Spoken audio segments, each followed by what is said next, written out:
Well, order has been restored once again. The Saints are back on top of the ladder. Buffaloes are back outside the 5. There's some familiar scenes, but it's still interesting all the same. And who better to discuss all the action with than Gray Morris, the most valuable employee at NT News this year. Congratulations, Gray. So they tell me, yes, the award last Friday night. Very surprised. Well, as we spoke about on Saturday, it was Saints that were totally dominant against Nightcliff. They destroyed them. I want to have a bit of a grouse here. Cameron Islet, he's been such a good player for St Mary's for such a long time. No one bothered to pick him up, Gray. No one, that's right. He bought his own football, David, and destroyed Nightcliff once again. There was a bit of needle on this game. They probably didn't look to be from the outside, but I know for a fact that St Mary's were pretty keen to reverse the result from the first round. They just thought Nightcliff got a bit too excited about that particular win, so that's the word I get anyway. Did you expect that, Gray? I did. I definitely expected St Mary's to bounce back hard, but to win by 21 goals halfway through the season, not a good sign for the Tigers. I reckon Damien Hale may have given the Nightcliff boys a bit of a spray. But moving on to the Saints game this week, they take on Buffaloes. The Buffaloes any chance, Gray? I think they are. I know that Mark Mutlop was very pleased with their first round effort against St Mary's when they only lost, I think, by about 26 points. But to beat St Mary's, you have to play 4 quarters. We say this time and again, Dave, but it's the only way to beat St Mary's. You can't play 3.5 quarters. You can't play 3. You must play 4 quarters, and of course it will depend on the makeup too of the Buffalo side. Of course, with this week's tribunal too, that might change things around a bit. Certainly will, Gray, but we'll have a look now at the DK and Gray play of the day. This was something special from Willie Farah. Let's have a look at this.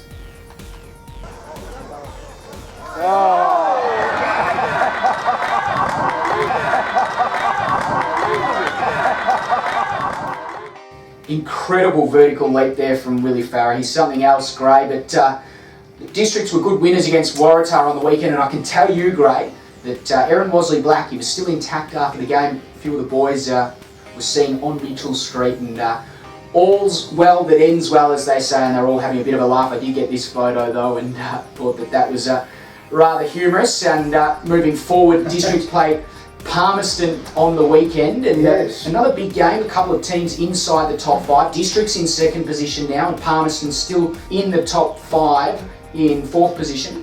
Yes, Districts are certainly on the way up. They're in 2nd spot now. They're going on beautifully. And Palmerston have got some tall forwards. Interesting to see how the young defenders at Districts go. They've got some really good defenders. Dylan McLaughlin and Michael Bowden and those type of players. Some young good defenders that have been playing some good footy. They come up against the likes of Mark Hamilton and Josh Bennett this week. A bit of a test for those guys. Well, the word from Dean Rioli and his staff, we get the ball, one handball, long kick to the square. And you're right, it'll test the Districts boys who are used to getting the ball and running it out in numbers. This time they're going to have to defend against the high ball. So a very interesting match out there at North Line Oval. Speaking of tall forwards, Adam Cook was the one that kicked the ceiling goal there for Wanderers on the weekend, and they ended up getting the points against Tiwi in slightly controversial circumstances, but that made it back-to-back wins, Gray, for the Mucks, and I spoke with their coach Andrew Hodges during the week and asked him whether they'd take confidence into the match after their last 2 wins. Yeah, pretty confidence building for us. We've had a pretty tough 3 weeks before that, so to get the wins the last 2 weeks, the boys are feeling pretty good, pretty confident, but we know we're a long way to go before we start challenging the top side. So we're just trying to build some momentum at the moment and working hard on the track, and I think it's starting to show a little bit in our game. Structurally, a few changes. Thomas Motlop, I enjoy his new role. What motivated you to make that move, particularly when you personally were under the pump as a coach? I think Thomas and I were thinking the same sort of thing. He started the season fantastically and got a lot of pressure, a lot of attention after that with some hard tags, and the game against Districts wasn't our best game, and the last quarter we threw him back to try and free him up, and it worked for us in the last quarter. So Thomas and I on a Wednesday night before the Buffs game sort of discussed it. We were thinking the same thing, and we just said, hey, let's run with it for a little bit and see how it goes. But his experience and his leadership down back has been fantastic for us, because we have had a very young back line this season. So to put him back there and show a lot of leadership like he has, and he still manages to go forward and kick goals, so it hasn't really hurt us too much.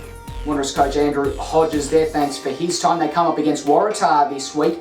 who are a harder prospect with Luke Harder in the side, Gray. I thought he was good on the weekend, and I reckon the Waratahs are a very good chance this week. Yes, Harder definitely makes Waratahs harder, doesn't he?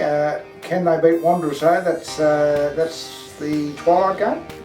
Yes, it is. The AFL NTV match of the round at 5:35, Gray. Should be a ripper. I think Waratahs will fancy himself in this one. Wanderers, as we spoke off air just before, Dave, just keeping their heads above water, Wanderers, and Waratahs on their way up. I just reckon if there's going to be an upset this round, this will be it.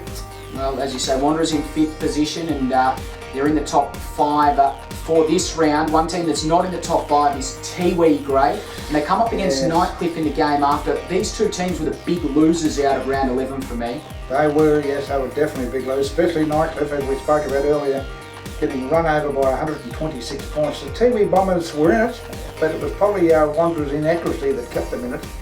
And certainly they're going to have to start playing that run-on football they've been renowned for the last 8 years. There's something not quite working at the Tiwi Bombers. If it doesn't start working soon, Dave, they're going to be spectators in March. 43 goals between these two sides the last time they met over on Bathurst Island. And we also know that Liam Jarrah has signed with Nightcliff, as you guys broke in the NT News, which is a great news for him, but he won't be playing this week, Gray. Right, yeah, and of course he played for the Tiwi Bombers last season, didn't he? He's back in Nightcliff colours. That's the original NTFL club he played with before he went on to great exploits, of course, in the AFL. So we're looking forward to seeing Liam, but obviously after Christmas. So we'll see Liam Jarrah soon. Let's have a look at the ladder now, and we can see here that St Mary's back on top, as we mentioned. Districts into 2nd position, and the Buffs are the team that come out of the top 5, Gray. Yeah, but I think only temporary. I reckon, in fact, we're going to be doing some Christmas wishes later, aren't we, Dave? I reckon we haven't seen the best of the Buffaloes yet. Well, as you mentioned, Gray, we are going to do our Christmas predictions because this is the last DK and Gray for 2014. I'll let you take it away, Gray. What's your post-Christmas prediction? Post-Christmas prediction is that Palmerston will play a very big part in the finals, as I predicted. You may recall in round 1 when they were beaten. I think the Maggies will be right up there this year. Dan Rioli's got them playing confident football. He's got depth behind him for the first time. And I think the Buffaloes will make the 5. I think Mark Motlop has got his crews tuned in now to what winning is all about. He's got depth, he's got experience, he's got pace. All he probably needs is a good marking forward in the form of Luke Clark. But I think the Buffaloes will definitely play in the finals.